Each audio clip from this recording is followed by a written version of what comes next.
31শে জানুয়ারি সরকারি অনুষ্ঠানে যোগ দিতে মালদা সফরে আসছেন মুখ্যমন্ত্রী মমতা বন্দ্যোপাধ্যায়। তার আগে শনিবার দুপুরে কপ্টার মহড়া হলো মালদা শহরের বিবেকানন্দ যুব ক্রীড়া ময়দানে।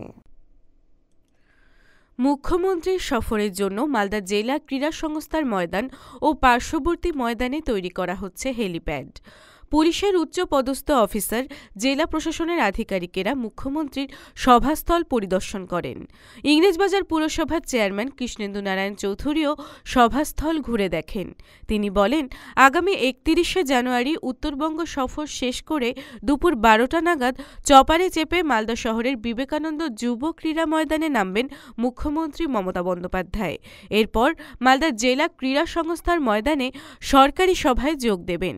সরকারি প্রকল্পের শিলান্যাস, উদ্বোধন এবং বিভিন্ন প্রকল্পের বেনিফিশিয়ারিদের সুবিধা প্রদান করবেন মঞ্চ থেকে। তারই প্রস্তুতি শুরু হয়েছে মালদা জেলায়। মুখ্যমন্ত্রী তিনি সরকারি কাজে এখানে আসছেন। এই 31 তারিখ 12টার দিকে এই পাশের মাঠে, ডিএসএর পাশের মাঠে উনি চপারে ল্যান্ড করবেন।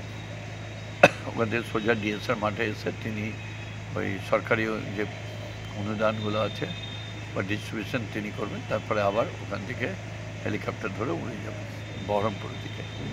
তার জন্য যা যা করার সেই সম্পূর্ণ দায়িত্ব নিয়ে আমরা কাজ করছি। মালদা টুডে।